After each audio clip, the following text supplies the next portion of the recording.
د هیواد د 14 ولایتونو شاوخوا 250 تنه دیني عالمانو او قومي مخورو نن د ولس او حکومت ترمنځ د اړیکو په ټینګښت کې د علماو او قومي مخورو ونډه تر سرلیک لاندې غونډه کې چې په سپیدار ماڼۍ کې جوړه شوې وه او د اسلامي امارت یو شمېر لوړپوړو چارواکو پکې ګډون کړی و د خپلو ولسونو ستونزې او وړاندیزونه له حکومت سره شریک کړل. یادو قومي مشرانو د اقتصادي ستونزو حل، د سړکونو او لویو لارو جوړول، د اوبو مدیریت، د ولسوالیو په کچه د قومي مخورو او دیني عالمانو د شوراګانو جوړول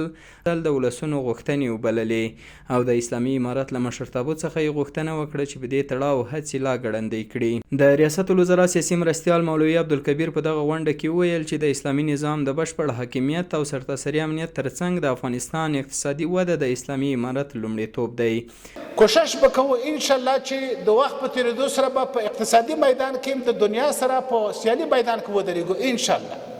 په ورته وخت کې د اطلاعات او کلتور وزارت سرپرست ملا خیرالله خیرخوا په دغه غونډه کې وویل چې اسلامي امارت ټولګډونه دی، خو د هغو هیوادونو موخه چې په افغانستان کې ټولګډونه حکومت غواړي دا ده چې د هغوی جاسوسان او لاسپوڅي په حکومت کې شریک شي.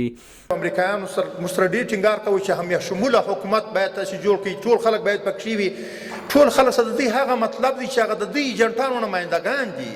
په همدې حال کې د امر بالمعروف نهي عن المنکر او شکایتونو اوریدو وزارت سرپرست شیخ محمد خالد حنیفي وویل چې یونما باید د افغانستان په تړاو د یو طرفه او له حقایقو لري راپورونو له خپرولو څخه ډډه وکړي. نو دا څوک نشي ثابتولی او موږ ډیر په اخلاص وایو درته چې زمونږ خویندې زمونږ میندو سره العیاذ بالله چې د هغوی چا حق تلفي کړی وي.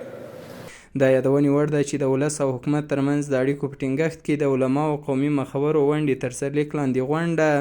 د TLO موسسې په مالي ملاتړ د افغانستان د خلکو غږ پروژې د پیل په موخه رابلل شوې وه.